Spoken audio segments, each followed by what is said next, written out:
Bom dia, meus queridos. Tudo bem com vocês? Espero que sim. A reflexão para essa semana diz: um coração que ama a todos com amor sem limites. Ama mesmo aqueles que o rejeitam ou até o condenam. Não basta ter um coração como todo ser vivo, mas é preciso ser coração. Vivemos num mundo onde para muitos falta um coração que os ame. Então, nesse momento que nós estamos vivendo, totalmente fora do pensamento, digamos assim, vivemos uma realidade nunca esperada por ninguém, enquanto a gente ouvia lá de longe e tal, nunca imaginava que nós íamos chegar a esse ponto, Então, demonstrar esse amor aí. Não basta ter o coração para nós estarmos vivos, nós precisamos ser coração, Amar o nosso próximo, nosso amigo, nossa família, nesse momento que a gente está isolado em casa e tal, vamos aproveitar aí as tecnologias, e conversar com essas pessoas, interagir com as pessoas. Vamos ser coração, ok? Na semana passada falamos sobre fortalecimento do poder do rei e nesta semana o nosso assunto vai estar relacionado às formas que os reis usavam para proteger as suas riquezas. É o capítulo 11 do livro, páginas 154 a 164. Uma das formas da época que durante a Idade Média prevalecia o feudalismo, que a gente estudou, reviu, viu de novo e assim por diante, E ele foi se transformando e dando lugar a outras práticas econômicas que vão surgindo na Idade Moderna. Essa transição ela vai acontecendo de forma lenta e gradual, Não é de uma hora para outra, é aos poucos que ela vai acontecendo. E na Idade Moderna, então, os estados modernos, a prática econômica que eles vão usar vai ser conhecida como mercantilismo. Então, o mercantilismo é um conjunto de práticas econômicas realizada pelos estados modernos. Ou ainda, mercantilismo é um projeto econômico executado por reis que intervinham diretamente na economia dos territórios sob seu domínio. Como que a gente sabe se uma pessoa é rica ou se a pessoa é pobre? Como que a gente consegue saber? Como que a gente pode medir o nível de riqueza de uma cidade, de Marechal? Qual o nível de riqueza de Marechal? Qual o nível de riqueza do estado do Paraná? Talvez a gente chegue a um grande número de respostas, Por quê? Um vai dizer, vai ser o acúmulo que as pessoas têm, o acúmulo de bens materiais. Mas para outras pessoas, talvez, os bens materiais não são a maior riqueza.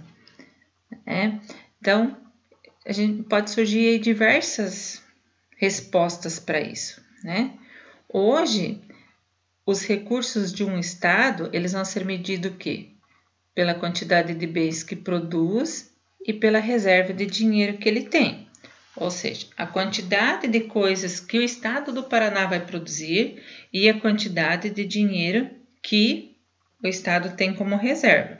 Por exemplo, agora com a pandemia, Então, o governo tinha que tem dinheiro na reserva e ele vai usar para essas situações emergenciais aí, Então, dessa forma que você vai conseguir medir, digamos assim, os recursos de um estado. Mas lá na Idade Moderna era diferente. Como que os reis absolutistas conseguiam medir a sua riqueza? Eles criaram estratégias, isso era uma forma de absolutismo também, você ter mais riqueza do que um outro, ser um estado cada vez mais rico. E a partir disso surge a ideia então de acúmulo. Não acúmulo de dinheiro, de cédulas, né? Porque elas nem existiam naquele período, elas passam a circular posteriormente aí, né, em grande escala, digamos assim. Mas um acúmulo do que seria o dinheiro da época. E a prof colocou duas imagens aí, né? O que era o dinheiro da época? Eram as moedas, né? Então, rico seria o Estado moderno que tivesse uma grande quantidade de moedas cunhadas em ouro e prata. Isso é um Estado rico no período moderno. Tá?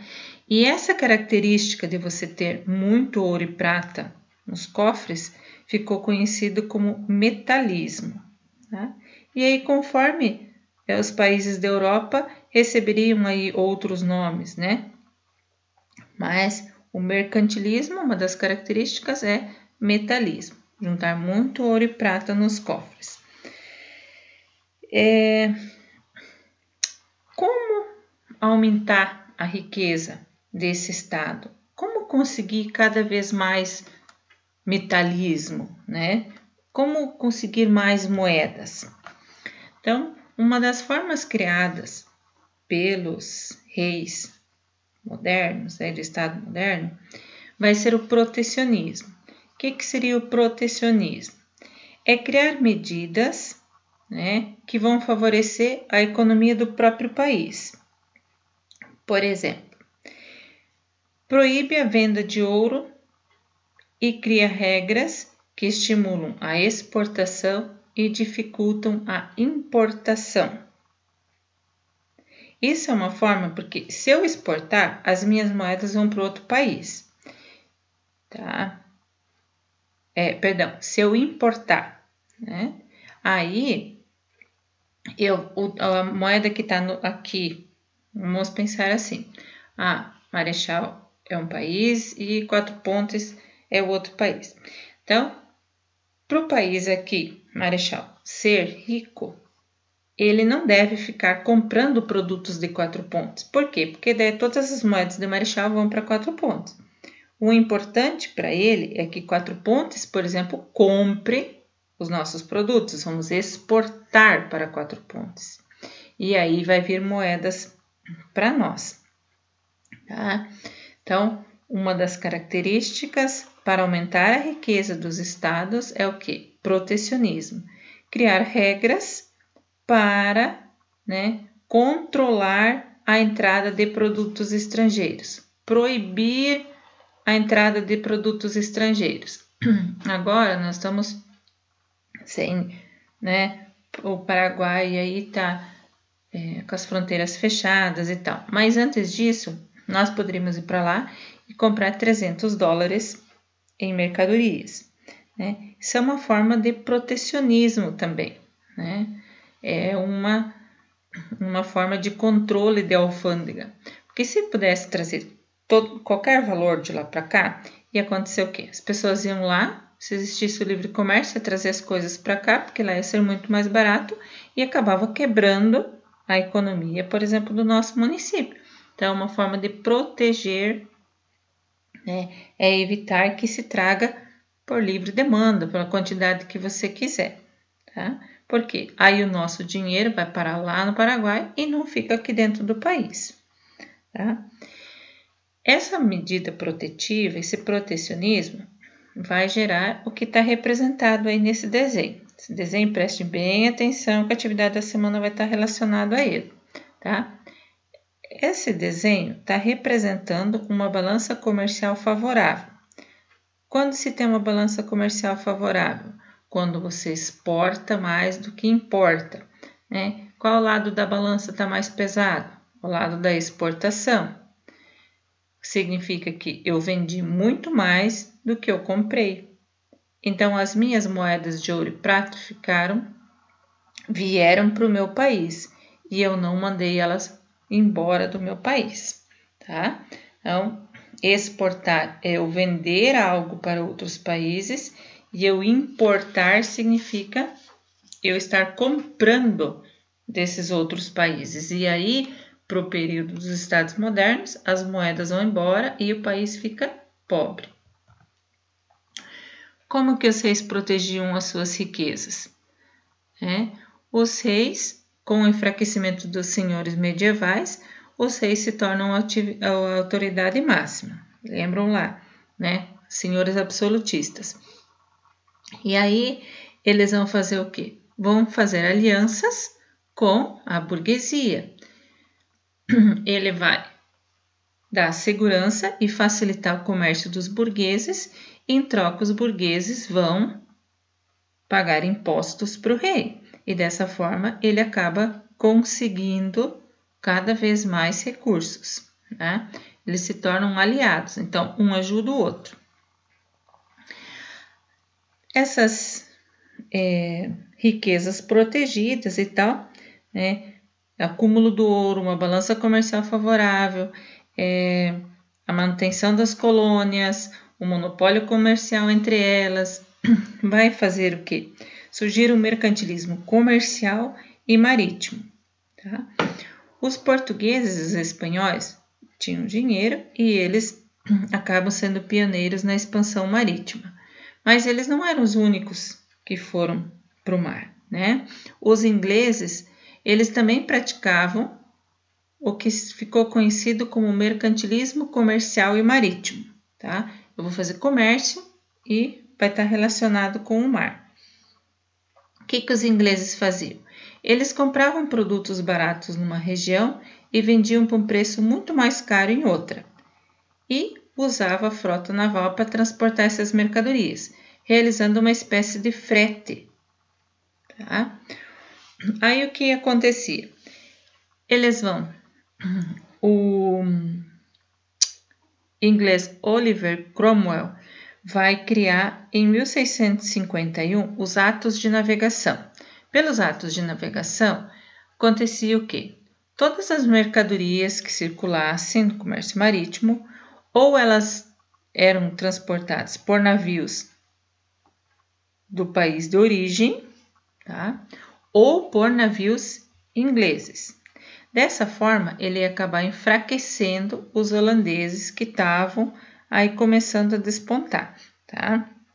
Então, os atos de navegação propostos, criados pelo Oliver Cromwell, estabelecia o quê? Que todas as mercadorias da Europa fossem transportadas exclusivamente por navios ingleses ou das nações que o produziam. Dessa forma, a Inglaterra fez o quê? Conseguiu eliminar os intermediários nas negociações de mercadorias e conseguia monopolizar o comércio, superando qualquer outro concorrente que ela tivesse. Tá? Alguns historiadores, inclusive, usam isso como uma das justificativas depois para a Revolução Industrial, né, que acontece na Inglaterra, que isso aí seria uma das causas depois para a Revolução Industrial, por ela ter tido esse controle aí. Tá? Atividades da semana. Vocês vão ler o capítulo 11, vão fazer a questão 1 da página 157, você é historiador e a questão invertida da página 159. Atividade da semana para postar no AVA. Fazer uma maquete, né, entre aspas, de uma balança. Lá no livro, na página 157, tem essa balança. Aí no vídeo a prof também falou bastante sobre essa balança. Em seguida, você vai gravar um pequeno vídeo explicando o que é ter uma balança comercial favorável. Estão lembradas lá? Um lado é bem para baixo. Por que ele é para baixo? Porque ele está bem pesado.